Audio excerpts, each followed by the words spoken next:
Esta es la tarde en el continente americano. Cuando anochece en Europa y amanece en Asia, así cae la tarde en el continente americano y transcurre la noche y el amanecer en el resto del mundo. La tarde. ¿Qué tal? ¿Cómo están? Bienvenidos a la tarde de Entre 24. Gracias por acompañarnos. A nombre de Irania Chirinos y de este equipo, les doy la bienvenida y los invito a que se comuniquen con nosotros a través de las cuentas de Twitter que aparecen en su pantalla. Comenzamos. Avanza el montaje del escenario en el puente Tienditas para el concierto Venezuela AidLive. Estará ubicado a pocos metros de la línea limítrofe que separa Colombia y Venezuela. ¿Cómo avanza la logística? Nos lo cuenta nuestro enviado especial a Cúcuta, Carlos Arturo Albino. Muy buena tarde, adelante. Joely, un placer saludarle. 4:02 de la tarde, hora Colombia. Quiero mostrarles el puente internacional Simón Bolívar. Es el pasar diariamente de los venezolanos. Ha aumentado el flujo de personas, según lo que ha dicho Migración Colombia. Hay muchos rumores de que cerrarían la frontera en las próximas horas por parte de Venezuela. Recordemos que son los que se restringen el paso por este puente internacional. Sin embargo, en el otro puente, el puente de Tienditas, continúan los preparativos para este montaje de la gran tarima para los artistas que van a cantar. Más de 20 artistas confirmados van a estar presentes este viernes 22 desde las 11 de la mañana hasta las 5 de la tarde. En el siguiente informe les mostramos cómo van los preparativos. 48 horas sin parar trabajan decenas de personas en el montaje de la tarima, donde al menos 20 artistas nacionales e internacionales se presentarán en el concierto Venezuela AidLive. Al mismo tiempo, también se organizan para recibir más toneladas de ayudas. El día viernes va a seguir llegando ayuda humanitaria y entonces estamos llevando ambos procesos en paralelo, porque recordemos que tenemos el viernes el concierto y el sábado toda la operación de proceso de paso de nuestra ayuda humanitaria. Se tiene un estimado que 250.000 personas asistan al concierto, por lo que han dispuesto lugares para que el público pueda disfrutar del gran concierto. Nuestra idea también es que puedan utilizar todo este terreno para que nadie se quede por fuera y todo el mundo participe en este concierto de libertad. Los organizadores del evento hacen un llamado para que también el sábado los venezolanos que viven en la zona de frontera acompañen a pasar la ayuda humanitaria. La convocatoria es a los 4 puentes, tanto del lado de Colombia como del lado de Venezuela. La idea es que se conglomeren miles de personas y que con ellos y con esa fuerza y esa voluntad podamos pasar la ayuda humanitaria. El concierto será gratuito. Estamos de acuerdo con esto que nos está sucediendo aquí en Venezuela. Queremos que se vaya ese huevo. ¿Su nombre y apellido? Beatriz Graterol. Beatriz, ¿qué edad tiene usted? 54 años. Señora, ¿usted qué hacía aquí en Cúcuta? ¿Va de regreso a Venezuela? Buscando comida porque en Venezuela no hay comida. En Venezuela todo está caro. En Venezuela está todo caótico. Estoy buscando el sustento para mis hijos, pidiéndole a Dios que la guardia no me lo quite y pidiéndole a Dios que me vaya bien el camino. ¿Qué logró comprar? Vi que pasaron por ahí unos familiares con unas bolsas. Compré granos, compré pasta, compré arroz, compré un poquito de cada cosa. ¿Cómo se siente como venezolana? Defraudada, con mucho dolor, con mucho sentimiento. Me dan hasta ganas de llorar de verdad de todo lo que estamos viviendo. De verdad, es algo que nunca en mi vida yo lo he vivido. Yo tengo 3 hijos y los he levantado con bastante esfuerzo, pero ahorita me ha costado demasiado. Por eso estoy luchando, por eso quiero libertad para Venezuela. Quiero que salgamos adelante y quiero de verdad que se vaya este señor. Lo bendigo, pero no lo quiero más aquí. Hasta luego, mi amor. Es el testimonio de las personas que están cruzando a esta hora de territorio colombiano a territorio venezolano, llevan algunos tipos de mercado para el sustento de su familia. Miren, hemos conocido otro tipo de drama. Una familia venezolana acá en Cúcuta duerme en el andén. Es un señor con su esposa y 3 hijos. Por la falta de alimentos en Venezuela, no les quedó más remedio que venir a dormir en las calles de Cúcuta.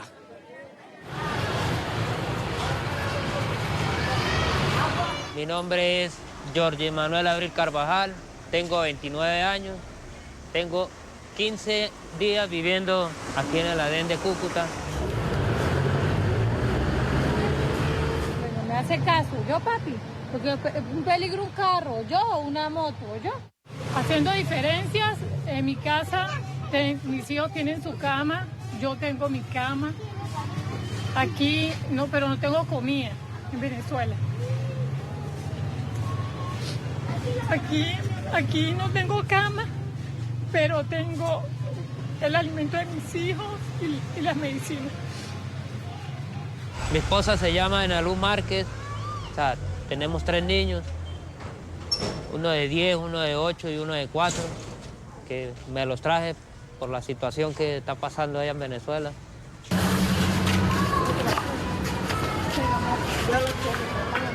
Muy triste porque cuando nos acostamos sin comer, yo desde la mañana era como ganas de llorar porque yo todo lo que hacía, yo cuando me daban la comida yo la botaba y yo me quería, ahorita la necesito.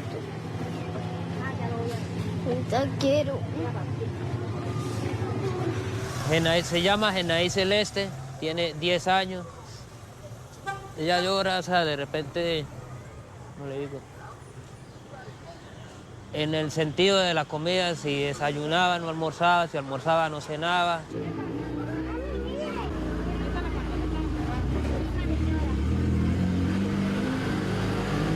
Quiero, o sea, que Venezuela sea libre como era antes.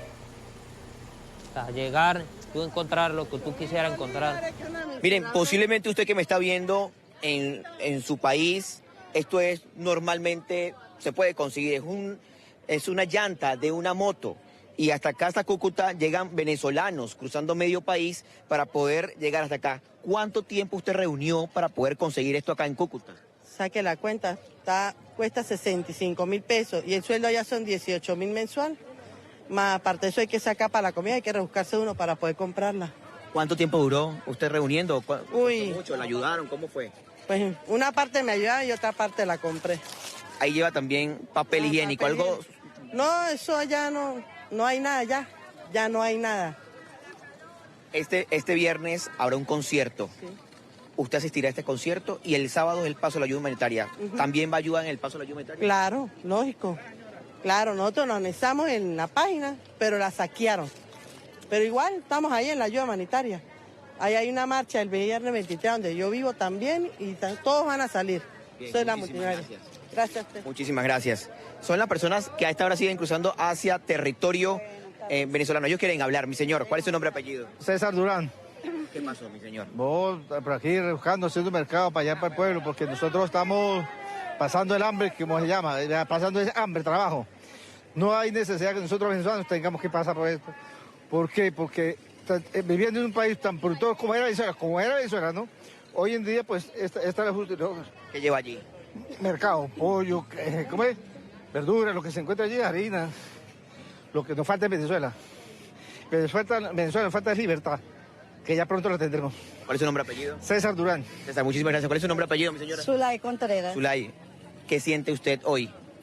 Bueno, yo siento mucha fe, mucha esperanza, porque sé que mi país pronto irá a cambiar, que tendremos una Venezuela libre, que necesitamos la ayuda humanitaria. Le damos las gracias a todos los países que nos están apoyando. ¿Qué lleva en esa maleta?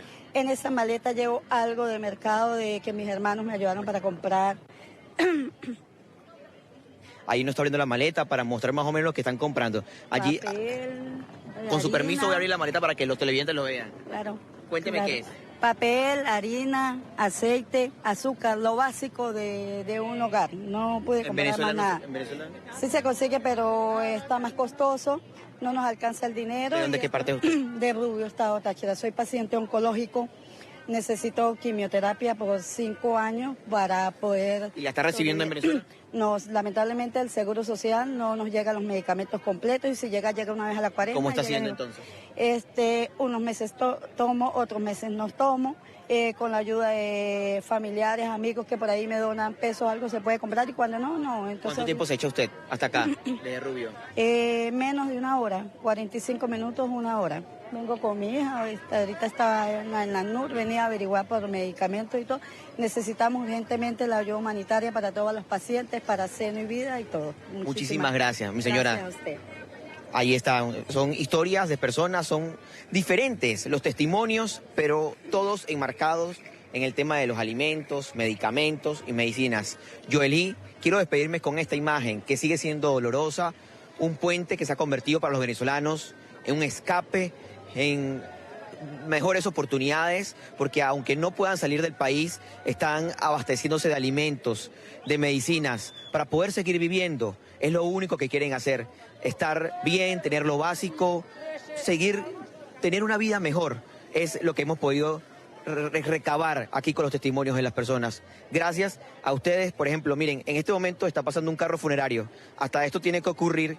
Acá tienen que llevarlo hasta la mitad del puente, Joelí y amigos televidentes, en el carro funerario.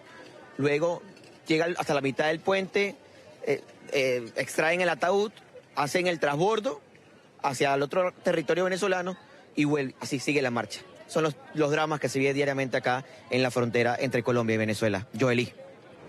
Gracias. Vamos a regresar al epicentro de la noticia cuando así se requiera. Gracias por esta información. Avanzamos este miércoles. Luisa Ortega Díaz, la fiscal general de Venezuela en el exilio, exhortó a las fuerzas militares en Venezuela a permitir el ingreso de la ayuda humanitaria. Dijo que el proceso comenzado por el presidente interino Juan Guaidó es irreversible. A solo 3 días del ingreso de la ayuda humanitaria que la comunidad internacional y todos los factores democráticos han impulsado, el Ministerio Público sigue comprometido con esta acción que beneficiará al pueblo venezolano. Estamos en permanente articulación con el gobierno interino liderado por el presidente Juan Guaidó, quien tiene el deber constitucional y legal de ocupar dicha función hasta que cese la usurpación. Es bueno aclarar que el lapso previsto en la Constitución para convocar elecciones comienza a transcurrir una vez que Nicolás Maduro abandone el poder que usurpa y se designe un poder electoral autónomo e independiente, capaz de garantizarnos elecciones libres, transparentes y auditables. Toda interpretación distinta lo que procura es beneficiar a una tiranía agonizante.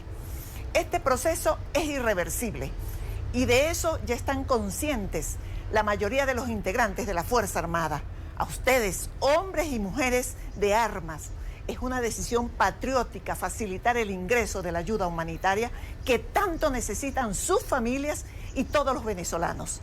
Salven el honor militar que está siendo ultrajado y mancillado. Apoyen la libertad de Venezuela. El tiempo de tiranos se acabó. No vale la pena ofrendar sus vidas por delincuentes que han destruido el país que ustedes juraron defender. Todos los venezolanos decidimos ser libres y nadie lo podrá detener. Vamos bien, Venezuela. 4 de la tarde, 14 minutos en la costa este de los Estados Unidos. Vamos a revisar otros temas de la agenda informativa del día. Es noticia el Congreso Mundial del Derecho, en el que personajes de la política pidieron nuevamente el apoyo al presidente interino de Venezuela, Juan Guaidó. El expresidente del Ecuador, Osvaldo Hurtado, aseguró ver en Guaidó a un joven político con las cualidades necesarias para enfrentar al madurismo y no caer en lo que denominó la trampa del diálogo. Marcelo Moncayo tiene el informe desde Madrid. Hola, ¿qué tal? Saludos para ustedes en la tarde, amigos televidentes. Terminó en Madrid el Congreso Mundial del Derecho. Desde aquí, personajes de la política latinoamericana y de la jurisprudencia mundial aseguraron que ven en Juan Guaidó a un joven con fuerza, con energía, capaz de sacar adelante a Venezuela. Terminó en Madrid el Congreso Mundial del Derecho. Desde allí, algunos de los participantes analizaron la situación política que se vive en Venezuela. Para el expresidente del Ecuador, Osvaldo Hurtado, Juan Guaidó tiene el carácter político para no caer en falsos diálogos. Se ve un hombre con talento político, con carácter que es necesario para enfrentar a un dictador y a una dictadura, ¿no?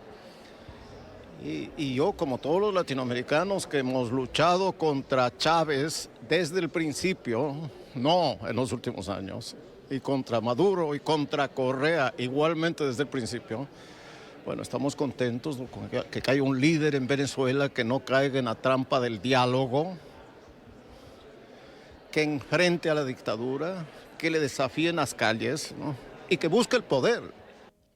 De su parte, el presidente entrante de la Asociación Mundial de Juristas considera que la comunidad internacional valora la oportunidad de salida que ofrece Guaidó, pues se ampara en la Constitución y no en la fuerza, como lo está haciendo el gobierno chavista. Para Javier Cremades es importante que Venezuela recupere la calidad democrática para reinaugurar el Estado de Derecho. Guaidó hoy ofrece una oportunidad. No es tan importante la persona, sino lo importante es que el país realmente recupere la soberanía popular, la soberanía nacional que la ha perdido y su constitución que la necesita para cobijar a todos los venezolanos que quieren vivir en libertad y en paz. Y afortunadamente la comunidad internacional está apostando por el derecho y eso es algo que puede acabar forzando a una transición democrática en Venezuela. El Congreso Mundial de Derecho terminó con la condecoración a Su Majestad el Rey Felipe VI con la medalla Paz y Libertad. Televidentes de la tarde, y esta opinión también es compartida por personajes como Luis Almagro, secretario general de la OEA, y Felipe González, expresidente del gobierno español, quienes también participaron en el Congreso Mundial del Derecho. Este es el informe para la tarde. Marcelo Moncayo, NTN 24, Madrid. Es noticia, el Papa Francisco, quien desde mañana va a participar en la histórica reunión sobre pederastia en el Vaticano. Francisco será anfitrión de una cumbre de 4 días donde van a participar todas las conferencias episcopales. También van a participar víctimas de abuso sexual por parte del clero. Estas personas afectadas por pederastia piden al Papa una política de tolerancia cero contra los agresores y sus encubridores. Es una reunión histórica, pese a que el sumo pontífice ha asegurado que se trata de una gran problemática que afecta a la Iglesia Católica. También ha rechazado la crítica constante contra la institución. No se puede vivir toda la vida acusando y acusando a la Iglesia. ¿Quién es el acusador? ¿Quién en la Biblia es llamado el gran acusador? ¿Quién lo es? El diablo. El diablo. Y los que se pasan la vida acusando no son hijos del diablo, porque el diablo no tiene hijos, sino que son amigos, primos y parientes del diablo. Y esto está muy mal. Los errores deben ser reportados para ser corregidos, porque cuando se reportan errores, cuando se denuncian defectos, la Iglesia es amada. Es noticia la contundente advertencia del presidente de Rusia, Vladimir Putin, a los Estados Unidos. El mandatario ruso aseguró que en caso de que la Unión Americana despliegue misiles de corto y mediano alcance en Europa, Moscú va a responder inmediatamente apuntando sus armas hacia esos países, así como a territorio estadounidense. Las palabras de Putin tienen lugar luego de la salida unilateral de Washington del Tratado de Eliminación de Misiles Convencionales o Nucleares de corto y mediano alcance. Tras la decisión de Estados Unidos, Rusia también se retiró del acuerdo. Rusia se verá obligada a crear y desarrollar armas que puedan ser utilizadas no solo en aquellos territorios, desde los que las amenazas directas puedan dirigirse contra nosotros, sino también en aquellos territorios en los que los centros de toma de decisiones, en los que se empleen sistemas de cohetes que nos amenazan. Actualmente en la legislación argentina hay 2 excepciones en las que el aborto se considera legal y son si el embarazo se produce a raíz de una violación o si con él se pone en riesgo la vida de la madre. Estas 2 causales fueron defendidas en un polémico caso que se convirtió en un ícono en la lucha por el aborto legal y que hoy es referenciado por activistas como un ejemplo de la violencia machista en el país. Se trata de la violación en un grupo de una niña indígena de 12 años en 2015. La menor resultó embarazada y aunque el feto no tenía esperanzas de vida, fue obligada a dar a luz. Casi 4 años después de esta agresión, el proceso judicial continúa. La sentencia contra los 8 capturados, que enfrentan hasta 20 años de prisión cada uno, se conocerá este 28 de febrero. Saludamos a esta hora a María Florencia Alcaraz, periodista integrante del colectivo Ni Una Menos. Gracias por estar con nosotros. Bienvenida. Hola, muchas gracias por este llamado a ustedes. El próximo 28 de febrero es una fecha clave. ¿Qué se puede esperar? En relación al juicio que va a comenzar, sí, la verdad es que después de varios años tenemos la posibilidad de que se sepa y que se juzgue, y más allá de que la prisión no siempre es una respuesta para todas las demandas de los movimientos sociales y de los derechos humanos, en este caso tenemos la posibilidad de que se sepa la verdad sobre lo que pasó con esta niña Wichi, que el movimiento de mujeres, el movimiento feminista, ha dado por llamar Juana. Así que sí, es una de las historias más paradigmáticas de los últimos años en Argentina, y esperemos que se haga justicia por Juana, la justicia que no tuvo y los derechos a los cuales no tuvo acceso en el momento que fue víctima de una violación y no tuvo acceso a la interrupción legal del embarazo que le correspondía en la Argentina y que en Argentina existe desde el año 1921. Claro, existe esa legislación, evidentemente Argentina goza de una cultura, un movimiento que incluso tú participas, donde hacen conciencia de este tipo de temas. Pero, ¿cuál es el entorno político que permite que este tipo de casos se sigan registrando ante un juzgado que tiene que procesar a este grupo de hombres y que ha pasado todo lo que ha sucedido en este caso sin que esta chica haya recibido justicia? Bueno, las causas por abuso sexual en la Argentina y creo que también en el mundo, hay que pensarlas, y en la región sobre todo, tienen muchísimas dificultades para las víctimas porque ellas pasan por todo un proceso de revictimización y en el que saben que porque hay un sistema imperante que es el patriarcado, saben que va a ser difícil que sean escuchadas y que les crean sobre lo que les pasó, sobre lo que tuvieron que transitar. Entonces muchas víctimas de abuso sexual eligen no transitar el camino tradicional de la justicia, ir a los tribunales a pedir una respuesta reparatoria y que pueda sanar aquello que les ocurrió. Otras sí optan por este camino y este es uno de esos casos. En Argentina lo que tenemos en este momento es una conciencia amplísima de que el aborto es un derecho que no está bajo discusión. Recién ustedes ahí mostraban las imágenes del pañuelazo, una acción que se hizo ayer, 19 de febrero, es un día de acción verde por el derecho al aborto legal. Entonces lo que tenemos en Argentina es una conciencia amplísima de que se trata de un derecho, pero cuando las mujeres y todas las personas gestantes van al Estado a reclamar por este derecho que les corresponde, se encuentran muchas veces con un paredón y eso es un problema, que se amplió la conciencia, se amplió el debate público, la conversación pública sobre este tema. Hoy tenemos una despenalización social en relación al aborto, se puede hablar de este tema, salió del closet de una vez por todas, dejó de ser un tabú, pero tenemos un Estado que no garantiza los derechos de las niñas, de las adolescentes, de las mujeres y de todas las personas gestantes. Es curioso lo que pasa en Argentina porque hemos vivido un proceso de ampliación de derechos amplísimo que tuvimos durante mucho tiempo, durante 12 años, en los que se legisló para las disidencias, en los que se legisló también para las mujeres, para las lesbianas, para las travestis y las trans. Tenemos una ley de identidad de género en la Argentina, tenemos matrimonio igualitario, sin embargo no tenemos una ley que garantice el derecho a decidir de todas las mujeres y las personas gestantes.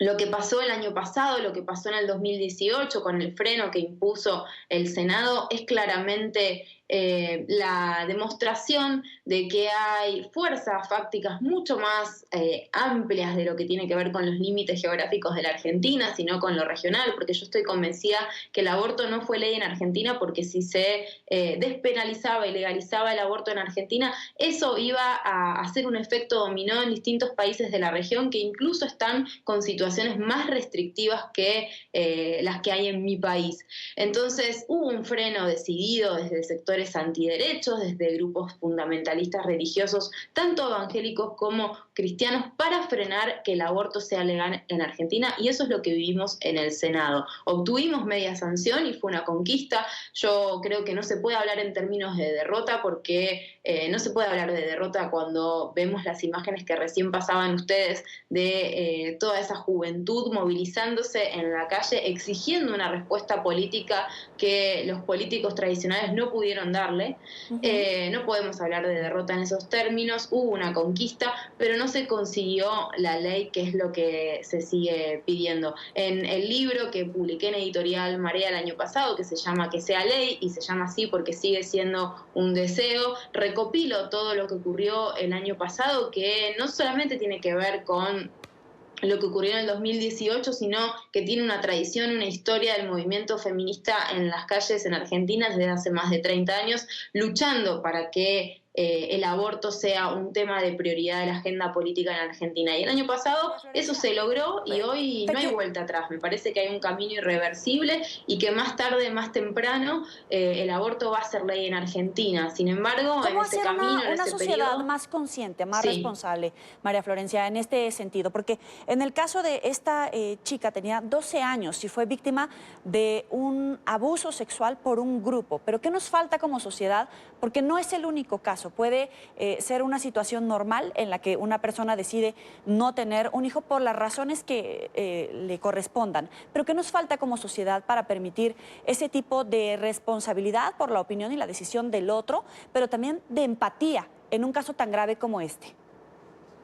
Sí, como sociedad y como estructuras políticas necesitamos una renovación en la política. El promedio de edad en el Senado era muy alto y los poderes que representa el Senado a nivel provincial, digamos, demuestran de que no eran las mismas personas que estaban reclamando, o sea, no estaban representando a las personas que estaban en la calle pidiendo por ese derecho. Creo que primero es necesaria una renovación en la política, porque la política tradicional se está quedando muy atrás de lo que sucede en las calles, de lo que sucede en la movilización y la ocupación callejera. Y después, en relación a este caso, lamentablemente es una historia que se dio a conocer, pero en Argentina tenemos un promedio de casi 3.000 niñas madres por año. Es un número altísimo y en ese sentido hay un montón de respuestas políticas que pueden darse, empezando por que se cumpla la Ley de Educación Sexual Integral, que es una ley que tenemos en Argentina desde el año 2006 y que sin embargo no se incumple en todas las provincias de igual manera, empezando por la provisión correcta de anticonceptivos. Y después, en el caso de los varones, en este caso estamos hablando de una violación correctiva, de una violación colectiva. Hay algo que los varones en general tienen que pensar, porque estamos teniendo en todas las sociedades mujeres, lesbianas, travestis y trans fortalecidas en sus identidades, que han liberado distintos tipos de potencias en distintos ámbitos, en distintas profesiones. Sin embargo, la masculinidad sigue estando muy atrás y sigue respondiendo a patrones que son ya atávicos y que hay un desfasaje total con la situación de las mujeres y de todas las feminidades. Entonces, en ese sentido, me parece que hay algo que repensar por parte de los varones, y es que tienen que romper ese pacto de masculinidad, ese pacto que hacen entre machos, para de una vez por todas que dejen de pasar estas historias que son tremendas. Te agradezco, María Florencia Alcaraz, periodista integrante del colectivo Ni Una Menos, por esta información. Vamos a estar en contacto permanente contigo. Muy buena tarde. Gracias a ustedes. Es noticia la vandalización de la icónica estatua del beso, que simboliza el fin de la Segunda Guerra Mundial. En esta escultura, que representa la foto de un marinero besando a una enfermera tomada luego de que Japón se rindiera ante Estados Unidos, apareció un grafiti en el que se leía Me Too, nombre del movimiento que surgió en 2017 contra el abuso sexual. Previamente había surgido el debate en redes sociales sobre si la protagonista de la famosa imagen nunca le dio el consentimiento al joven para que la besara, lo que podría ser considerado como una agresión. En la celebración del Día de la Victoria, en 1945, el marinero George Mendoza dijo que en un acto de júbilo tomó a la primera mujer que vio y la besó en los labios. Avanzamos con más información desde Estados Unidos. Una tormenta invernal afecta a 39 estados de la Unión Americana, trayendo nieve y restricciones al desplazamiento vehicular. En la ciudad de Washington, las oficinas del gobierno federal están cerradas, al igual que las escuelas en el área metropolitana, que incluye los estados de Maryland y Virginia. Emiliana Molina, periodista de NTN 24 en Washington, tiene la información. Adelante. Hola, ¿qué tal? Muy buenas tardes. Pues así es, son al menos 39 estados los que están viendo los estragos de esta tormenta invernal el día de hoy. Las ciudades más afectadas son Omaha, Des Moines, en Iowa, Baltimore, Washington DC y Minneapolis. En este momento, la acumulación de nieve, quiero mostrarles, es alrededor de 3 a 4 centímetros, en donde nos encontramos en este momento en la ciudad de Arlington. Esto es básicamente la acumulación que estamos viendo, no solo en los vehículos, sino también en las autopistas. Sin embargo, la capital estadounidense, Washington DC, se paraliza cada que hay una tormenta invernal de tan solo centímetros, y esta mañana veíamos las imágenes de la Casa Blanca pintada de blanco, pero también la ciudad completamente fantasma y no había casi personas en la carretera. Miles de vuelos también se han visto cancelados en la región y, por supuesto, agencias gubernamentales también están cerradas. Por ende, muchas personas pueden trabajar desde la comodidad de sus viviendas, incluso también algunas escuelas cerradas, y los estudiantes se quedan en casa el día de hoy. Hemos visto unas 200 cancelaciones en el Ronald Reagan International y unas 100 aproximadamente en el Dulles, principalmente en la mañana, y estamos esperando, a medida que mejore el clima, más tarde las cosas mejoren. Ahorita no, mi viaje está a tiempo, no me está afectando de ninguna manera. ¿Y viajas? Cuéntanos de nuevo a dónde. Estoy viajando para Miami, para una vacación. ¿Te da miedo viajar bajo estas condiciones? Un poquito, no más. Sí, solo un poquito, pero no mucho. Pues nuestro vuelo está actualmente un poco retrasado y bueno, esperamos que salga porque tenemos muchos planes para ir a Los Ángeles y entonces tenemos todo tan coordinado que sería un fastidio que se cancelara el vuelo. Y pues a esta hora las temperaturas están a -1 grado, que no son lo suficientemente frías para continuar congelando la lluvia. Es por esto que a esta hora comenzamos a ver un poco de lluvia y ya no tanta nieve. Incluso esto está causando ya impactos en las carreteras y como podemos ver, esto es puro flujo de agua y nieve justo al lado. Esto es precisamente lo que nos dicen y nos advierten los meteorólogos, que tenemos que tener precaución para evitar accidentes.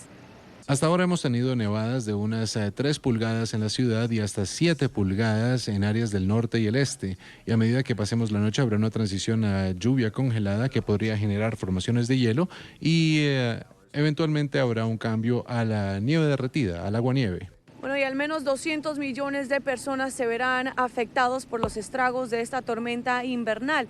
Sin embargo, en la región metropolitana, si bien la acumulación de nieve no es mucha, podemos ver que carreteras como esta aún no están completamente despejadas. Y mientras las autoridades de la región metropolitana intentan no solo echarle sal a la carretera, sino también despejarla con las barredoras de nieve, muchas veces los vehículos no dan abasto. Y es por eso que muchos jefes de agencias gubernamentales o directores de escuelas optan por darle la oportunidad a las personas de quedarse en su vivienda para así evitar accidentes. Esta es toda la información que tenemos desde Arlington, Virginia. Emiliana Molina, regreso al Centro Internacional de Noticias. Gracias, Emiliana. Y según medios de comunicación estadounidenses, el Departamento de Justicia podría anunciar la próxima semana que el fiscal especial Robert Mueller le ha entregado al nuevo fiscal general de la Nación, William Barr, el reporte final con las pesquisas sobre la trama rusa.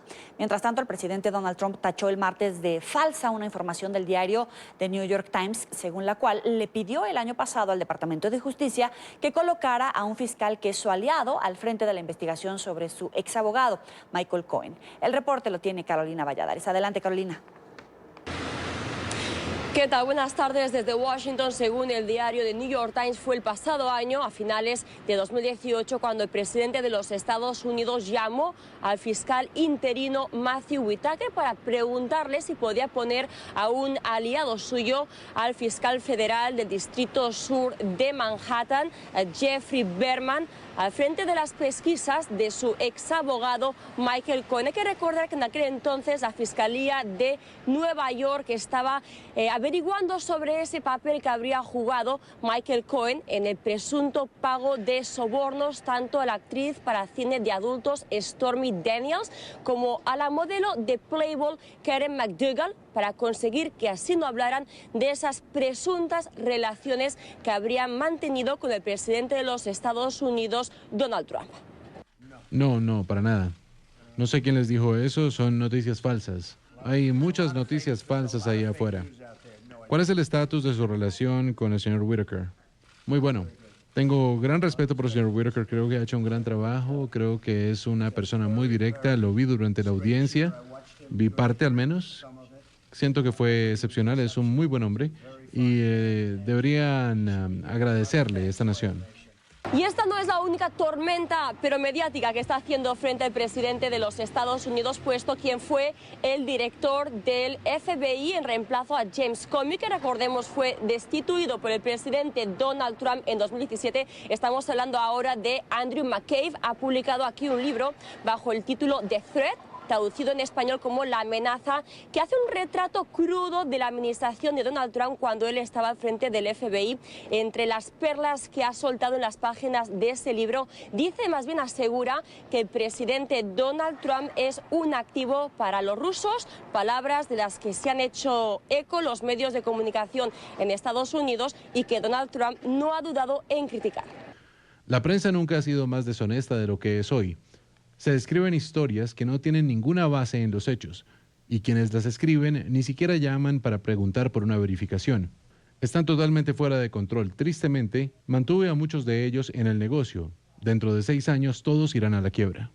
Y también dice Andrew McCabe en las páginas de su libro que altos funcionarios de la Casa Blanca intentaron incidir en el Departamento de Justicia en relación a esas pesquisas sobre Russiagate, haya habido o no obstrucción a la justicia por parte del presidente de los Estados Unidos. Lo cierto es que son muchas las deserciones en ese Departamento de Justicia. La más sonora fue el pasado año la de Jeff Sessions, quien fue obligado a dimitir de su cargo como fiscal general, y hace apenas unos muy pocos días, este lunes, Ross Rosenstein, quien es el vicefiscal, ha anunciado también que a mediados de marzo dimitirá de su cargo. Este reporte desde Washington, Carolina Valladares para NTN 24. Gracias, Carolina. Y grave denuncia de Médicos Sin Fronteras. Según la ONG, las autoridades mexicanas han maltratado a un grupo de por lo menos 1.700 migrantes que se encontraban refugiados en una fábrica abandonada en la ciudad fronteriza de Piedras Negras. Esto es en Coahuila. Según el reporte de esta organización, policías y militares prohibieron la salida de los migrantes de esta fábrica durante todo el fin de semana.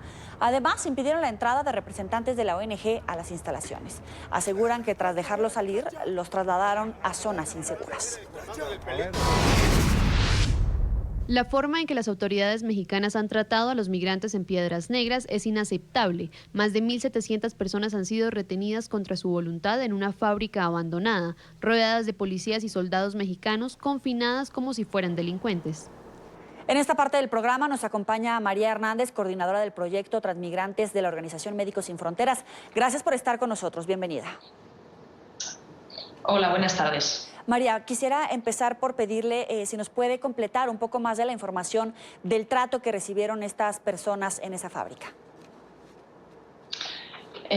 Bueno, lo primero un poco para contextualizar el proyecto en el que trabajamos con Médicos Sin Fronteras. Nosotros tenemos puntos de atención en diversas zonas del país, en la que damos atención primaria, atención en salud mental y también la parte de orientación en trabajo social. En paralelo nos coordinamos con la Secretaría de Salud para referencias de segundo y tercer nivel y con otras organizaciones para cubrir aquellas áreas a las que nosotros no llegamos, como es, por ejemplo, la parte más legal, ¿no? En Piedras Negras, concretamente, nosotros tenemos un punto de atención que está en Nuevo Laredo, en el estado de Tamaulipas, que está a 2 horas de Piedras Negras. Entonces fue la semana del 4 de febrero cuando llega a esta comunidad de Piedras Negras unos 1.700 migrantes, y en esa misma semana, al día siguiente, desplazamos a un equipo multidisciplinar para ver cómo podemos sumar esfuerzos. Nuestros mensajes son claros, ¿no? A estas personas las acoge y encierra en un albergue temporal en esta fábrica abandonada. Parece ser que pues migrar sí que en ciertas partes es un delito, y hay que recordar que concretamente en México es simplemente una falta administrativa. Entonces a estas personas no podían moverse libremente, solo podían salir, toda aquella persona que no estuviera en situación regular en México no podía salir del recinto, tenían que esperar hasta 2 horas de fila para poder ir ya sea al banco o a un supermercado, acompañados de un oficial de migración. Esto evidentemente subió la tensión, y una semana después estalla lo inevitable, ¿no? El 13 de febrero las personas que estaban allá confinadas se monta un pequeño motín, y ahí es donde las fuerzas estatales y policiales más a nivel federal entran en el albergue y desalojan a los actores humanitarios, ¿no? Entonces, bajo el pretexto de que la prioridad es la seguridad, estas personas a partir de ese momento ya no pueden salir, y nosotros de hecho estuvimos día y medio en el que tampoco podíamos acceder a esta población. Desde mi organización lo que prevalece son las personas y sus derechos más básicos, ¿no? Entonces, así como por parte de... Miramos siempre mucho, ¿no?, la atención médica, porque al final es nuestro mandato. Pues la atención médica, había habido una muy buena coordinación con la Secretaría de Salud, habíamos trabajado muy bien hasta este momento en el que se nos prohíbe el acceso a la población. Podemos volver a entrar el día viernes, y lo que ya habíamos ido constatando es que se habían organizado autobuses que trasladaban a estas personas a otras ciudades. Entonces, Lo que nosotros ponemos de manifiesto en esta declaración son estos dos mensajes principales. El primero es esa retención de las personas dentro de un recinto del cual no podían moverse con libertad y su único delito es ser migrante. Y el segundo punto es que si efectivamente pues las autoridades responsables, ¿no?, consideran que la seguridad es una prioridad, esto es totalmente contradictorio a trasladar a estas personas a otras ciudades de la frontera que son todavía más inseguras que Piedras Negras, porque desafortunadamente México es un país precioso, pero hay zonas que están controladas pues por crimen organizado y que todo esto las expone a situaciones de violencia y a ser objetivo del crimen y de esta violencia generalizada, ¿no? Claro, pero ¿observas algún tipo de irregularidad que esté dedicada o centrada, enfocada a los migrantes debido a la cantidad que han avanzado en estas caravanas de las que hemos dado cuenta en los últimos meses? Pues yo irregularidad, sinceramente, si hablamos de la parte más puramente legal, no lo sé.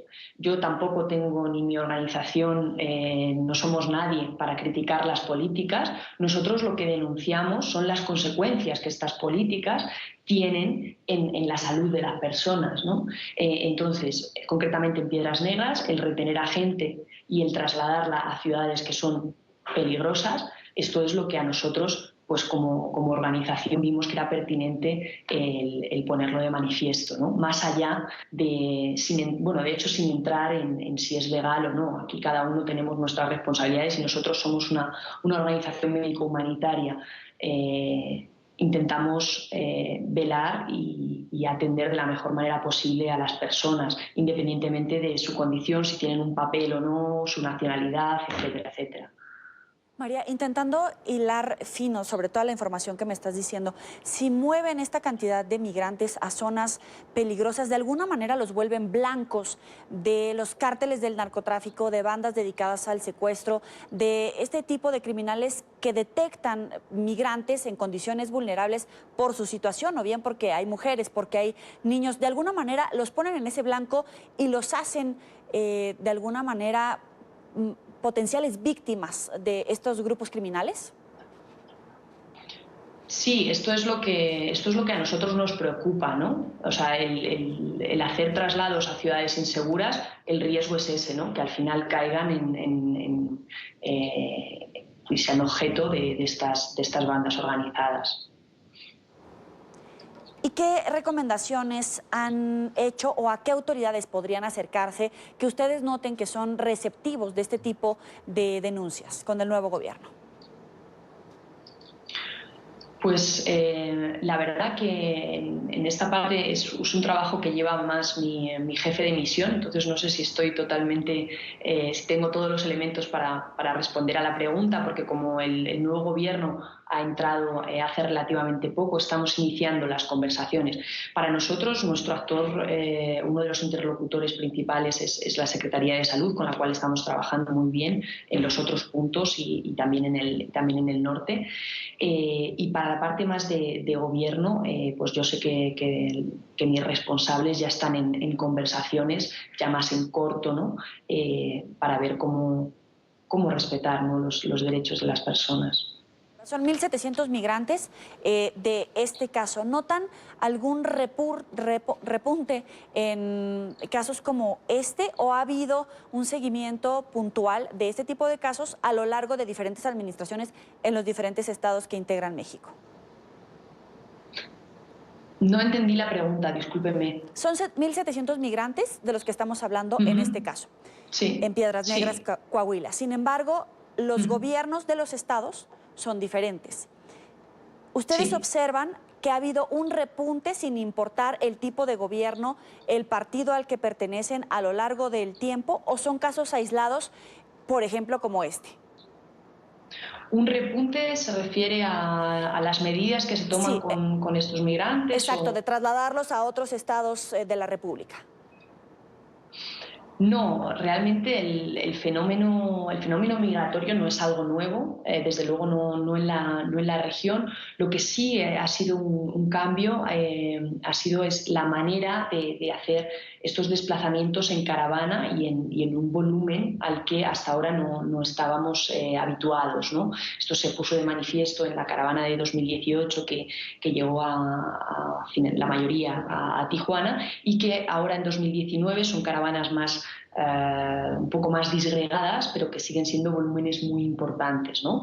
Entonces, es casi entendible que el Estado se vea desbordado, no sepa muy bien cómo reaccionar, pero esto no justifica en este caso pues la retención de personas o el traslado a ciudades inseguras. Nosotros seguimos monitoreando y seguimos también trabajando por la población. No hemos visto un repunte porque, como le digo, estos volúmenes es algo relativamente nuevo. Le agradezco a María. No podemos todavía evidenciar tendencias, perdón. Le agradezco a María Hernández, coordinadora del proyecto Transmigrante de la Organización Médicos Sin Fronteras, por estar con nosotros aquí en la tarde en NTN 24, y le agradeceríamos más información de este tipo de casos.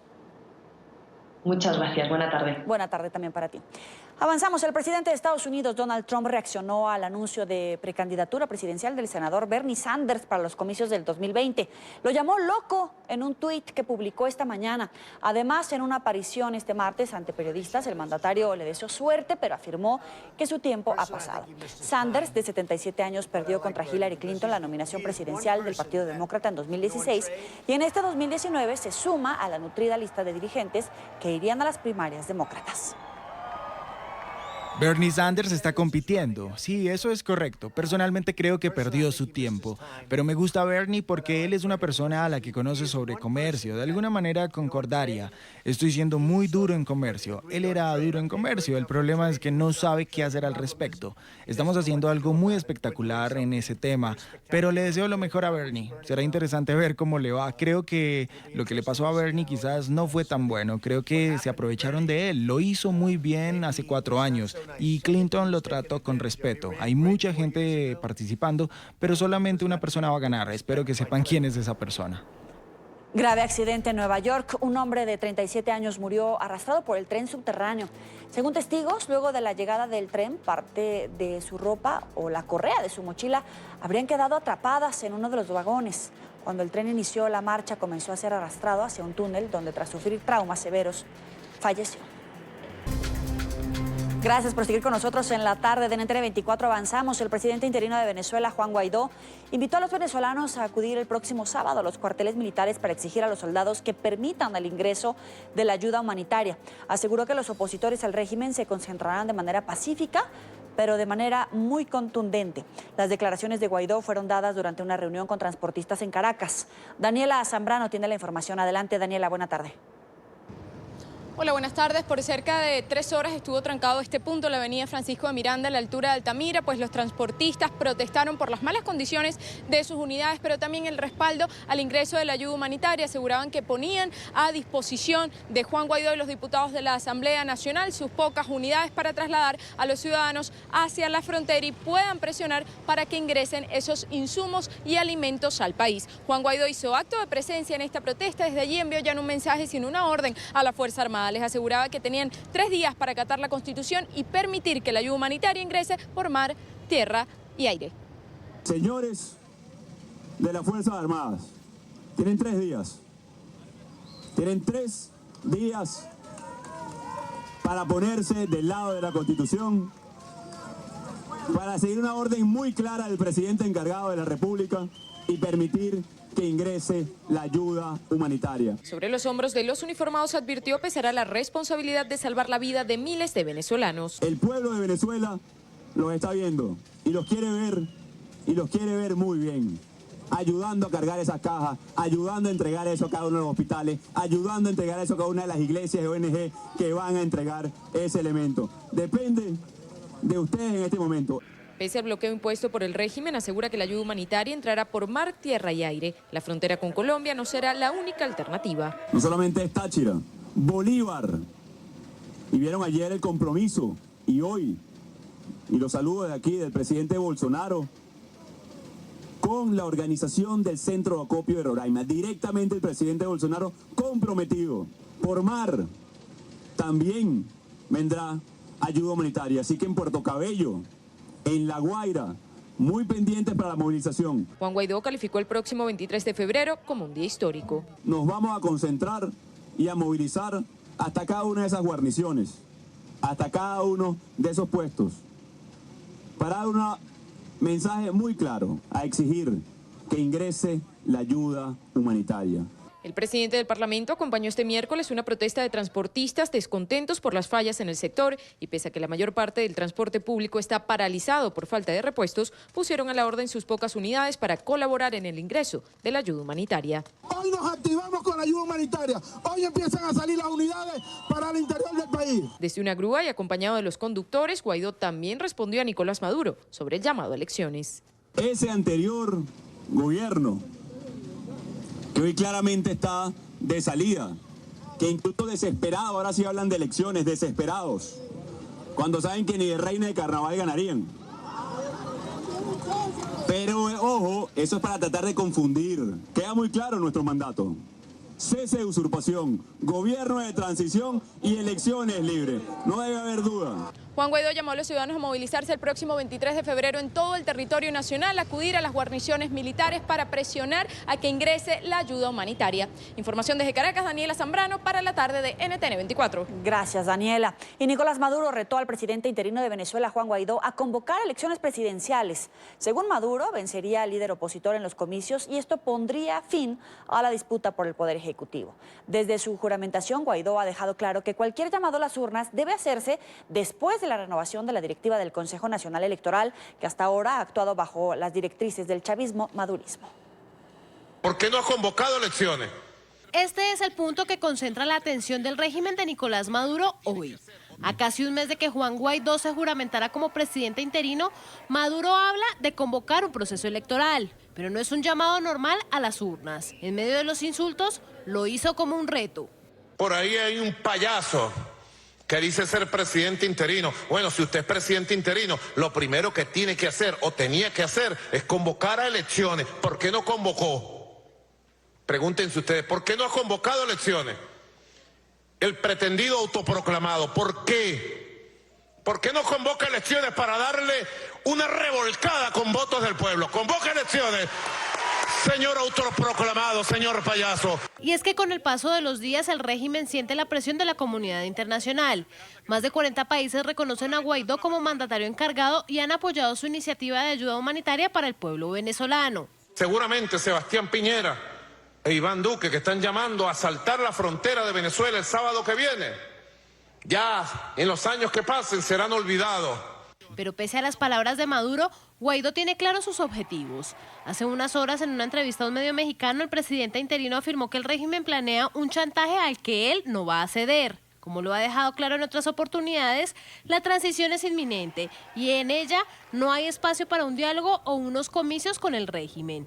No estamos dispuestos a prestarnos para un falso diálogo. Hago esta acotación muy importante porque nuestra agenda es muy precisa, que cese la usurpación, estabilizar el país a través de un gobierno de transición que dé garantías institucionales para una elección libre.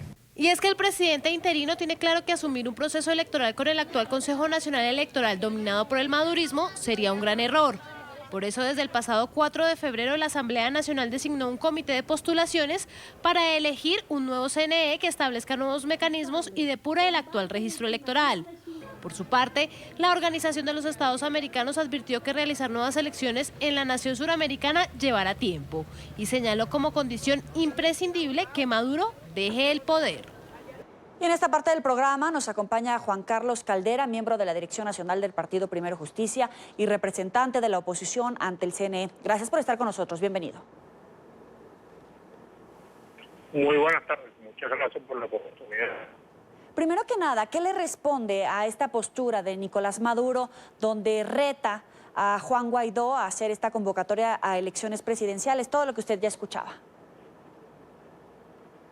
Bueno, fíjese, yo creo que es importante que quienes en este momento comparten el programa entiendan que eso es como lo que decimos acá en Venezuela, una expresión que nada guarda relación con la verdad. No hay nada que le tema más a Nicolás Maduro que la fuerza del pueblo expresada a través del voto, como lo ha demostrado cuando en el 2018 manipuló todo el proceso electoral para hacerse una elección con él mismo y no permitir la verdadera expresión del pueblo venezolano. De manera que esa expresión no guarda ninguna relación con lo que es el deseo sincero, el deseo de ellos de mantenerse en el poder, si tiene que ser someterse a la voluntad del pueblo expresada en los votos. Y la lucha de Venezuela, y es uno de los elementos más importantes, es que cese la usurpación, podamos constituir, como lo ordena lo que establece la Constitución, un gobierno de transición y poder entonces darle a los venezolanos, a través de unas elecciones libres, transparentes, creíbles, generales, la decisión como corresponde en democracia. Escuchábamos también hace unos momentos a Juan Guaidó repetir la ruta crítica de la oposición en Venezuela, que pasa por la entrada de la ayuda humanitaria, por supuesto la convocatoria a elecciones como vía de la transición a la democracia. Pero Juan Carlos, todavía es momento, hay espacio para tratar de hacer esta transición, como lo llama Nicolás Maduro, es decir, esta convocatoria en este momento, sabiendo que no hay independencia de poderes, incluido el Consejo Nacional Electoral, para hacer esta convocatoria a elecciones e ir en este momento a las urnas para elegir a nuevo presidente? Bueno, es muy importante tu pregunta porque pone en el centro lo que estamos planteando. Nosotros hemos hablado de verdaderas elecciones, elecciones libres, transparentes, creíbles. Y parte que una elección en Venezuela hoy sea libre, creíble, transparente, es que existe un órgano rector electoral que verdaderamente sea unos rectores electorales y no lo que hoy es que es parte del partido de gobierno. Cualquier camino electoral en Venezuela pasa por primer paso la renovación total del Consejo Nacional Electoral, hoy en manos de activistas, claro, comprometidos con el Estado, con el gobierno, el régimen actual, y que a partir de un nuevo Consejo Nacional Electoral, entonces se puedan brindar todas las garantías para que el voto del venezolano valga y tenga el peso que merece. Claro, sin embargo, el madurismo seguramente podría utilizar esta postura para decirle a los venezolanos que es la oposición la que no quiere negociar, la que no quiere evitar una potencial confrontación. ¿Cómo responder ante estos discursos de Maduro de que a través de la entrada de ayuda humanitaria es una intervención militar de los Estados Unidos, tratando de voltear totalmente el discurso de la oposición? Mira, hoy en Venezuela el pueblo está profundamente claro de qué es esta lucha. Es una lucha por la libertad, por el futuro, por el progreso, para que la gente tenga acceso a alimentos, a medicinas, y la gente sabe quién es el obstáculo hoy, quién es la persona que hace que su vida sea más complicada, y que esa persona se llama Nicolás Maduro y su régimen. De manera que para nosotros los venezolanos hoy no hay una discusión de quién es el que tiene la razón, quién es el bueno, quién es el malo. Hay todo un país mayoritario que clama por una ayuda humanitaria como uno de los elementos para superar la crisis y que por supuesto su mayor anhelo es el anhelo de cambio y progreso. El gobierno prende toda la maquinaria comunicacional para tratar de desvirtuar esta realidad, pero en cada rincón donde tú te metes en Venezuela la gente está profundamente clara de quién es el responsable de su crisis, quién es el obstáculo para que en el país exista progreso y qué es lo que debemos hacer los venezolanos. ¿Hay una postura única, consensuada entre los líderes de la oposición para seguir esta ruta crítica que está liderando Juan Guaidó y posteriormente hacer esta convocatoria a elecciones? Disculpa, no escuché la primera parte, ¿me decías? Claro, que si hay un consenso entre los líderes de la oposición para seguir el liderazgo de Juan Guaidó en este proceso de entrada de ayuda humanitaria y posterior a esta situación ya realizar la convocatoria a elecciones. Toda la unidad democrática, todos los factores políticos, toda la sociedad venezolana hoy en día está unido en torno al liderazgo y la gran responsabilidad que tiene el presidente Juan Guaidó. Juan representa no un liderazgo individual, sino el anhelo, el sueño de millones de venezolanos. La esperanza de todo el país está puesta hoy en una figura de carne y hueso que significa Juan Guaidó. Juan Guaidó hoy es la concreción de una lucha de años por el cambio y por supuesto tanto la lucha que está llevando Juan como persona, como cabeza, como presidente de este momento tan difícil, lo está haciendo acompañado por la mayoría de la Asamblea Nacional, que representa la totalidad de las fuerzas políticas de la unidad democrática. De manera que en ese sentido hay una plena unidad, una unidad de compromiso, y estamos muy conscientes de la responsabilidad y el momento histórico que estamos viviendo. Juan Carlos, quisiera aprovechar tu experiencia para que me ayudes a explicarle al auditorio cuáles son los pasos legales, constitucionales para la conformación de un nuevo CNE y, en consecuencia, evidentemente, la realización de esta convocatoria a elecciones. Mira, ahorita tenemos un estatuto que aprobó la Asamblea Nacional que establece la posibilidad, en virtud de la urgencia y la precariedad, la circunstancia en la que se encuentra la República, es un proceso electoral que se guíe en los principios constitucionales de la designación, pero que podamos entonces acortar los lapsos. El proceso de escogencia de los rectores del Consejo Nacional Electoral es un proceso con participación de distintas instancias, en este caso la instancia ciudadana, el poder ciudadano, que es parte del problema también del secuestro de las instituciones. Es un proceso que nace en el seno de la Asamblea Nacional, se convocan a otros factores en el sentido de la sociedad civil, las universidades, y a raíz de un proceso, una terna pública y de un baremo, se puedan entonces escoger en el seno de la Asamblea Nacional a las nuevas autoridades que lleven a cabo un proceso electoral en Venezuela. Es un proceso muy transparente, muy ciudadano, y eso es lo que se quiere. Por supuesto, la ley del poder electoral, que hay que ver cómo se adecua al momento que está viviendo el país, por eso la importancia del estatuto que aprobó la Asamblea Nacional para llevar a cabo este proceso. De hecho, el día de ayer, en la sesión de la Asamblea, se aprobó un acuerdo donde se pone en el centro la necesidad de avanzar en este camino de la escogencia de unas nuevas autoridades electorales. ¿Cuándo podría realizarse esta convocatoria para elegir a estos miembros del Consejo Nacional Electoral? Y una vez que se ha convocado, se haya concluido este proceso de selección de los miembros del CNE, ¿cuánto tiempo podría pasar para la organización de las elecciones presidenciales en Venezuela? Mira, nosotros hemos tenido experiencias de elecciones hechas en tiempo muy corto. Estamos hablando cuando el fallecimiento de Hugo Chávez en marzo del 2013, la elección se hizo casi a los 35 días después, el 14 de abril, estamos hablando de casi 40 días después. Esto es un ejemplo, te pongo, de cuán rápido puede hacerse un proceso electoral.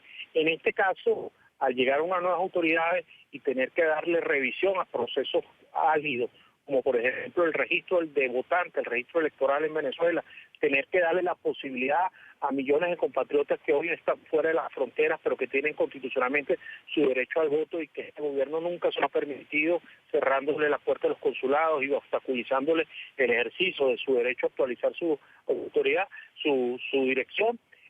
Vamos a necesitar de un tiempo superior, pero yo creo que con voluntad política y con una gran disposición podemos estar hablando de un tiempo bastante cercano en donde se pueda realizar las elecciones. Y la convocatoria del proceso de escogencia de estos rectores, yo entiendo que la Asamblea Nacional está trabajando en eso, y que será cuestión de semanas que anuncie el inicio de ese proceso, y que sea un proceso que sea expedito. Claro, y también, de alguna manera, todos estos procesos puntuales para elegir a los miembros del CNE, para la convocatoria a las elecciones, evidentemente es un paso hacia la reinstalación de la democracia en Venezuela. De ahí la importancia de que se cumplan todos estos pasos por parte de la oposición y al interior de la Asamblea venezolana. Sí, totalmente. Por eso hacía mención al estatuto de la transición que aprobó la Asamblea Nacional, que es como una especie de ABC, una especie de mapa de vuelo para hacer del pase de este momento al rescate de la plena vigencia de la Constitución. De lo que se trata precisamente es de hacer vigente la Constitución de manera plena, y para eso estos lineamientos que están, que incluye por supuesto el tema del poder electoral, al igual que la revisión y el trabajo que hay que hacer a nivel de los otros poderes, el tema de la protección de los activos del Estado, toda la dificultad que hay en estos momentos en Venezuela hasta que logre finalmente la restitución plena de la Constitución. Finalmente, te quiero preguntar, con la agenda puntual que ya tenemos delineada para este fin de semana, ¿cuáles van a ser las actividades que en particular van a llevar a cabo? Bueno, fíjate, este sábado está siendo convocado en toda la ciudad del país movilizaciones en apoyo y un llamado de conciencia a nuestros hermanos de la Fuerza Armada Nacional para que permiten el ingreso de la ayuda humanitaria. Y como sabemos, hay 3 puntos de acopio de la ayuda humanitaria en el lado colombiano, del lado de Brasil y en las islas del Caribe. Y el día sábado está previsto pues que se dé inicio a un proceso que no es de un día, sino que va a ser un proceso que va a durar el tiempo que permita el ingreso de toda la ayuda humanitaria y los tiempos de que vayan llegando a los centros de acopio las distintas ayudas que se van a ir incorporando en el transcurso de los días del ingreso, pues como te decía, de toda la ayuda humanitaria que está llegando a estos centros. De manera que el día sábado lo que está previsto, bueno, el viernes en la frontera colombiana va a haber un gran concierto por la paz, por ese derecho que tenemos los venezolanos a tener acceso a medicinas, alimentos, y que al final es un clamor que la comunidad internacional nos ha apoyado y nos ha acompañado de manera solidaria. Eso va a ser el día viernes y el día sábado todo el proceso ya de despliegue y de ingreso de la ayuda humanitaria en estos 3 puntos. Le agradezco a Juan Carlos Caldera, miembro de la Dirección Nacional del Partido Primero Justicia y representante de la oposición. Muchas gracias a ustedes, muy buenas tardes. Buena tarde también para usted.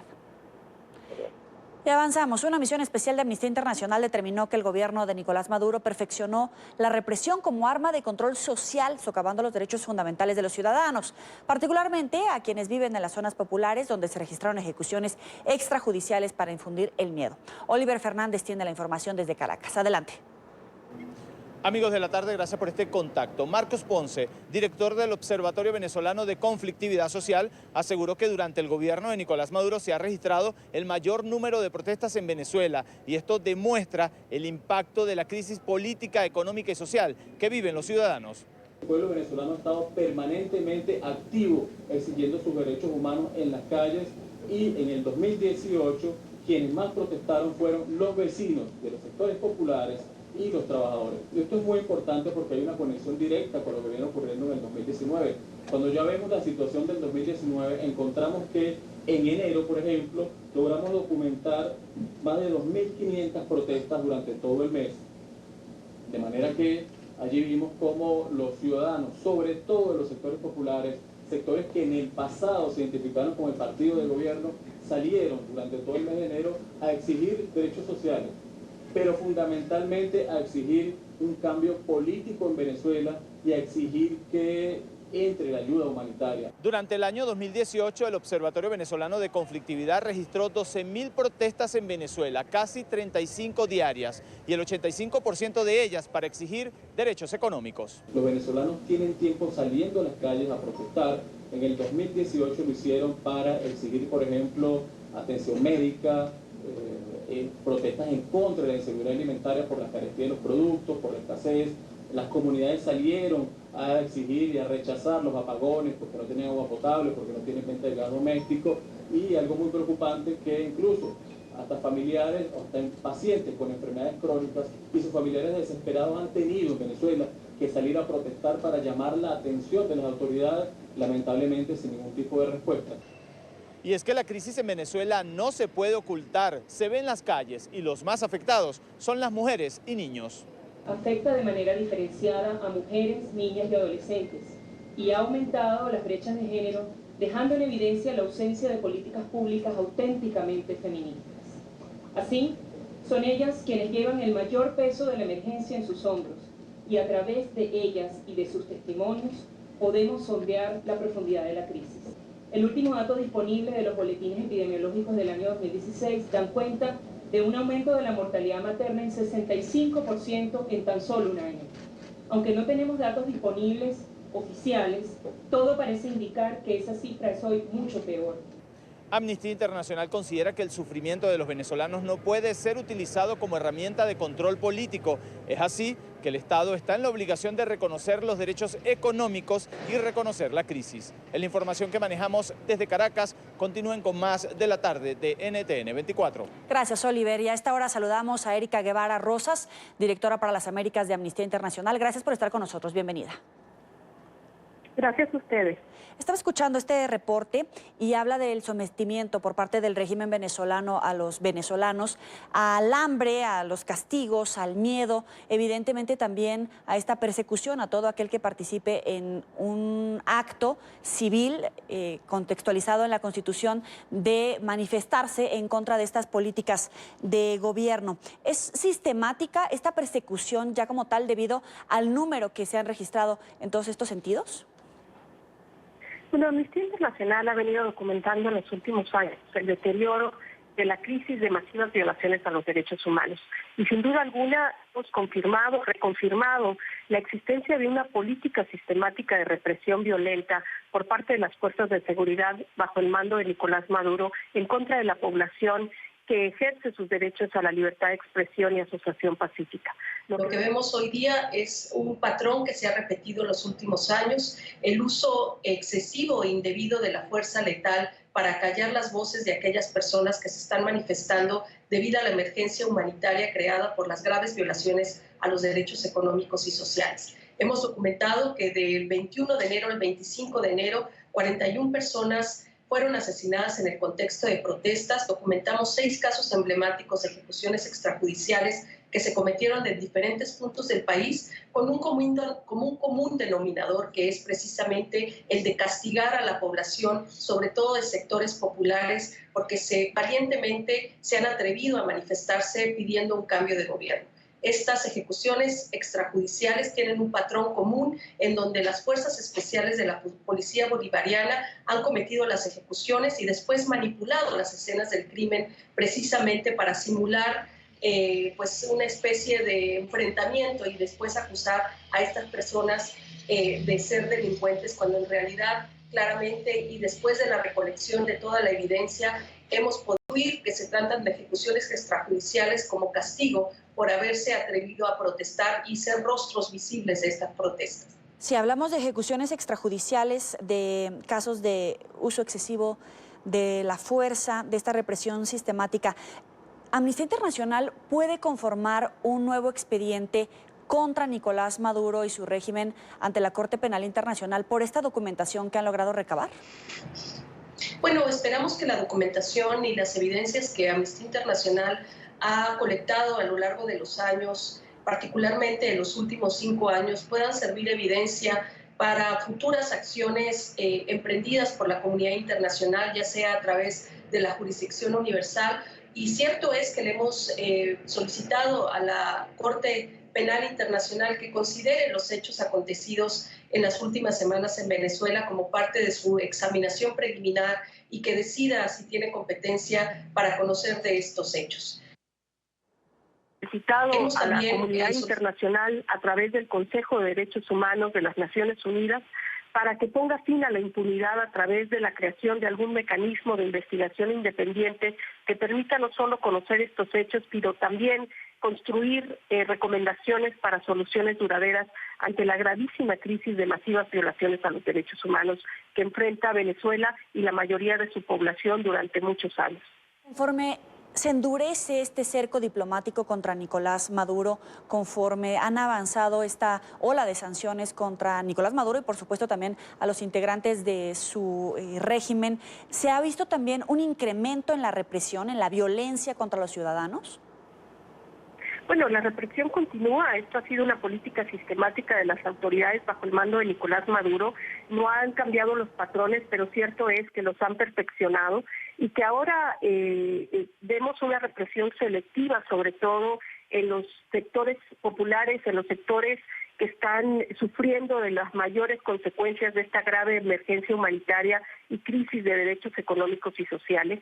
Son estos sectores que a través del control social, que antes era la distribución de alimento y que ahora no es efectiva porque ni siquiera el Estado tiene las capacidades para seguir suministrando las necesidades más básicas, pues las calles para protestar y exigir un cambio de gobierno, y lo que están encontrando como respuesta pues es esta represión, este uso desmedido de la fuerza, una violencia radical en contra de estas comunidades. Así que efectivamente vemos cómo continúa esta política de represión que busca intencionalmente hacer un control social y acallar a las voces que hoy día protestan y demandan el ejercicio de derechos. ¿Usted observaría como necesario, como fundamental que haya una vigilancia durante este fin de semana, no solamente por el concierto y pues todas las necesidades evidentemente que puede registrarse alrededor de una cantidad tan importante de gente que va a acudir a este lugar, sino sobre todo por el acceso de la ayuda humanitaria y por la presencia de ciudadanos que van a tratar de acercarse a militares para pedirles que permitan el acceso a esta ayuda humanitaria? ¿Observa que hay algún riesgo de represión, de brotes de violencia durante este fin de semana? Bueno, esperamos que esto no ocurra porque hay miles de vidas que podrían estar en riesgo. Nosotros hemos hecho un llamado a la comunidad internacional precisamente para que se busquen mecanismos de solución pacífica al conflicto que hoy día existe en Venezuela, dada el incremento de las tensiones sociales en una coyuntura de crisis institucional. Hemos hecho también un llamado a las fuerzas de seguridad bajo el mando de Nicolás Maduro para que pongan fin a la represión y a las graves violaciones a los derechos humanos. Yo le he solicitado una reunión a Nicolás Maduro, que lamentablemente no he recibido respuesta, y también le hemos solicitado una reunión a Juan Guaidó, con quien me reuní el día de ayer en la mañana en la Asamblea Nacional, y donde también le hemos hecho un llamado para que esta cooperación internacional no esté condicionada y no sea parte de ningún tipo de retórica política. Esta cooperación internacional tiene que llegar a las personas más necesitadas, y hemos también hecho un llamado para que esta cooperación internacional sea coordinada con las organizaciones de derechos humanos y de la sociedad civil venezolanas, que son finalmente las que en los últimos años han dado la cara por la gente, que creativamente han tratado de aliviar las necesidades más básicas, y son ellas las que tienen que ser consultadas y consideradas en esta coordinación para asegurarse que la ayuda llegue a quienes más lo necesitan hoy día. Erika, me parece fundamental preguntarte, esta reunión con Juan Guaidó, esta charla que quieres entablar, ¿con qué puntos puntualmente para preguntarle? No, ya la he tenido. El día de ayer en la mañana me he reunido con él y hemos compartido nuestras preocupaciones de esta grave situación de masivas violaciones, pero también hemos hecho llamados puntuales a la Asamblea Nacional para que tome medidas legislativas que protejan a las víctimas de estas graves violaciones a los derechos humanos y que garanticen su derecho a la verdad, a la justicia y a la reparación. Ok, entonces en este momento el presidente interino de Venezuela ya tiene estas recomendaciones puntuales que han hecho a través justamente de Amnistía Internacional en Venezuela. ¿Cuál fue la respuesta? ¿Cuál es la ruta a seguir a través de su mandato? Bueno, la ruta a seguir es continuar nuestros esfuerzos de documentación de estas graves violaciones, seguir reiterando nuestro llamado a los estados que genuinamente están preocupados por la situación de derechos humanos en el país para que exploren todos los mecanismos existentes, no solo para garantizar justicia y verdad, pero también que hagan llamados a las Naciones Unidas a través del secretario general para que puedan intervenir precisamente con todas las agencias y con todo su mandato humanitario para que sean quien coordinen la entrega de cooperación internacional y la ayuda que es tan necesaria y que pues, se busquen mecanismos para disminuir la tensión social y asegurarse que los derechos de las personas estarán por encima de cualquier consideración. ¿Cuál es la labor que tienen que hacer también los miembros de la oposición, los militares, los ciudadanos en general para evitar algún brote de violencia durante este fin de semana? Bueno, sin duda alguna la responsabilidad principal de la seguridad de las personas en Venezuela recae en el Estado a través de las fuerzas de seguridad que hoy día se encuentran bajo el mando de Nicolás Maduro. En ellos recae la obligación de respetar el derecho de las personas no solo a manifestarse, pero también a su libre circulación. En ellos recae la posibilidad de que ingrese la cooperación internacional que es tan necesaria, pero también otras entidades del Estado como la Asamblea Nacional tiene bajo su responsabilidad asegurarse de generar mecanismos no solo de corto plazo para aliviar la situación de emergencia humanitaria, sino para que también se empiecen a plantear planes para atender a mediano plazo una situación que hoy día enfrenta la mayoría de la población de pobreza el 75% de la población vive en pobreza extrema, el 85% de la población vive en pobreza en virtud del ingreso, es decir, del poder adquisitivo que tienen, y esa es una situación que de la ayuda humanitaria no va a resolver de un día a otro, podrá aliviar en el corto plazo, pero se tienen que generar mecanismos para ir atendiendo estas gravísimas violaciones de derechos económicos y sociales. Le agradezco a Erika Guevara Rosas, directora para las Américas de Amnistía Internacional. Gracias por estar con nosotros aquí en la tarde de NTN 24. Gracias a ustedes. Buena tarde. Vamos a una pausa. Gracias por seguir con nosotros. La justicia nicaragüense impuso condenas de más de 200 años de prisión a los líderes opositores Medardo Mairena y Pedro Mena por participar el año pasado en las violentas protestas contra el régimen de Daniel Ortega. Ambos son acusados de terrorismo y otros delitos en el marco de las protestas antigubernamentales, cuya represión dejó 325 muertos y alrededor de 750 detenidos. Aunque Medardo Mairena y Pedro Mena fueron condenados a 216 años y 210 años de prisión respectivamente, los acusados solo cumplirán la pena máxima de 30 años que establece la ley nicaragüense. Según su defensa, apelarán las condenas porque se demostró que sus defendidos no cometieron los delitos que les imputó la Fiscalía controlada por funcionarios afines al oficialismo. Le damos la bienvenida a José Palé, ex vicecanciller de Nicaragua y miembro de la Comisión Internacional de la Unidad Nacional Azul y Blanco. Gracias por estar con nosotros. Bienvenido. Muy buenas tardes, un gusto estar con ustedes. Gracias, bienvenido. Es una condena insólita.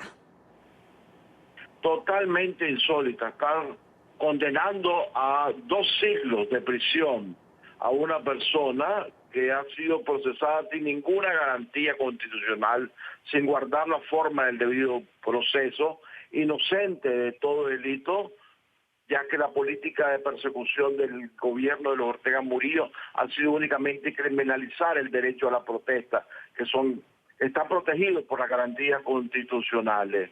Es absolutamente asombroso y ha generado en Nicaragua una reacción muy dura, por cuanto se ve también que es un golpe contra el espíritu de reconciliación, contra la buena fe que debe existir en el diálogo nacional, que recientemente, apenas el sábado, se había acordado con la conferencia episcopal y con delegados de la empresa privada retomar ese diálogo. Pero a continuación se aplica esta contra miembros de la Alianza Cívica, que es el interlocutor acordado contra el diálogo, donde ya se ve definitivamente que falta esa voluntad necesaria para crear un ambiente propicio para que ese diálogo tenga la legitimidad y la aceptación que se requiere para que pueda garantizar que la crisis en Nicaragua pueda solucionarse. ¿Y de verdad hay fe de su parte, convicción de su parte de que puede haber una negociación, un acercamiento, un diálogo cuando hay estos atropellos gravísimos a los derechos humanos porque está criminalizando la protesta? Efectivamente, siempre hemos dudado de la buena fe del gobierno y hoy los hechos están confirmando que esa buena fe no existe.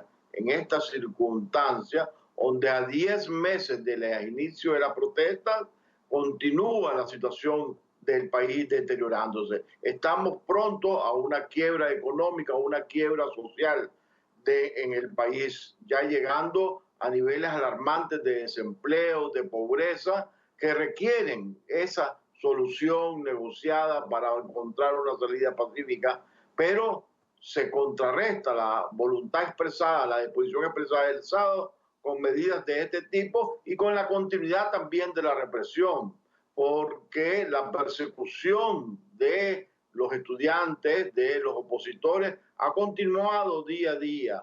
En todos los departamentos del país diariamente se reportan capturas de ciudadanos cuyo único delito fue procesar y se está incrementando también la denuncia de torturas, de golpes en las cárceles del país, concretamente el día de antier en la cárcel de Pitipitapa y anteriormente en la cárcel de mujeres.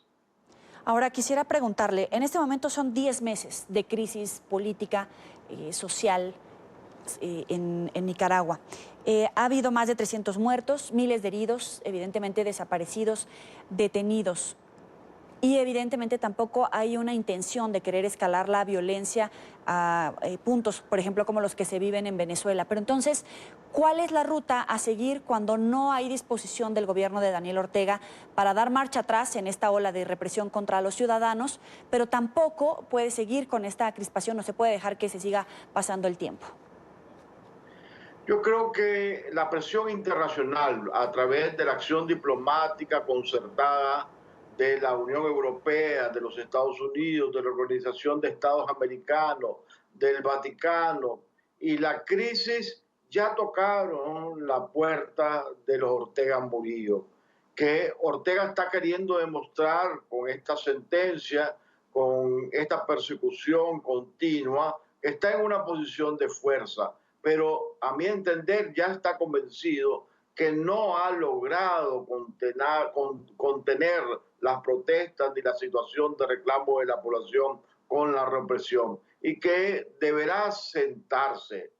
De la disposición de parte de los nicaragüenses de continuar buscando una salida negociada, existe la Alianza Cívica y la Unidad Nacional Azul y Blanco están dispuestas a sentarse, pero desde luego el punto prioritario, el primer punto es la liberación de los presos políticos, es el cese de la represión y el regreso de los organismos defensores de los derechos humanos que fueron expulsados del país, entre otras medidas.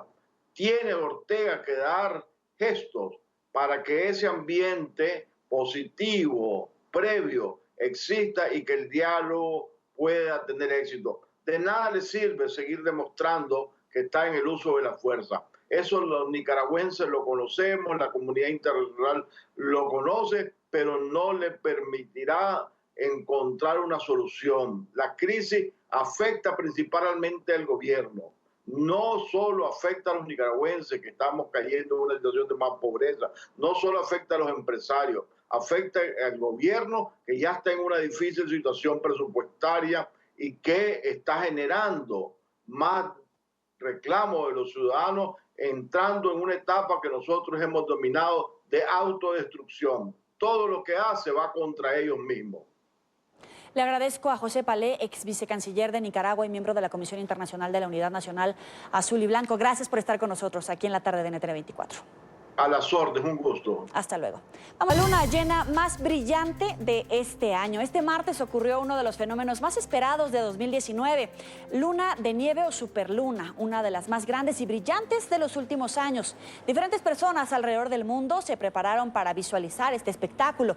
Esta es la segunda superluna de 2019. La primera ocurrió el 21 de enero y la próxima será el 21 de marzo. Países de África, Europa y Asia pudieron apreciar mejor el fenómeno natural en comparación con América, donde no se vio de la misma manera. De todas formas, fue espectacular. Así llegamos al final de la tarde por hoy. Recuerden seguirnos en las cuentas de Twitter, también en Instagram, @NTN24, @YoelyRamírez.journalist. Gracias por estar con nosotros. Pásela muy bien.